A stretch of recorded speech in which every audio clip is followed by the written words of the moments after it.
Quest'estate vi eravate tutti sbracciati come forsennati, avete fatto a gara a chi la sparava più grossa, siamo pronti a tagliare anche i nostri stipendi, i sacrifici per l'Italia li dobbiamo fare tutti. Ora io dico, signori onorevoli, ma non vi fate un po' schifo da soli?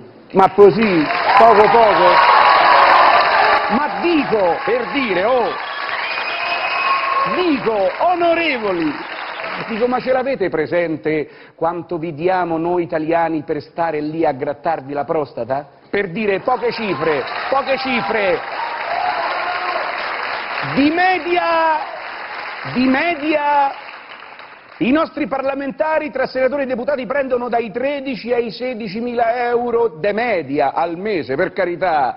Dice, ma un momento, signor Brignano, vabbè, uguale, signor Brignani, insomma, attenzione perché di quei 15.000 euro c'è una cifra che sono 5-6.000 euro e sono lo stipendio, poi ci sono 5-6.000 euro, diciamo, di rimborsi vari, indennità varie e trasporti. Sa, noi veniamo da lontano. Ah, voi venite da lontano?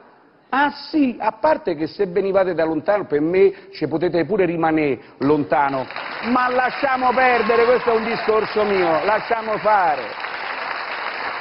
Ma poi dico, scusate, voi venite da lontano e noi che cosa vi dobbiamo rimborsare? Cosa? La barberia? Ma la barba voi ve la fate gratis, le spese mediche? Ma se è tutto a carico nostro, 5-6.000 euro l'anno a persona consumate di spese mediche, ma quanto state male? Porca miseria! Dice, i treni non li pagate, gli aerei pure, non pagate nulla, per Roma girate con le auto blu pure per andare allo stadio, che chiaramente lì andate ospitati nelle tribune d'onore essendo onorevoli. Dico, ma vi rendete conto?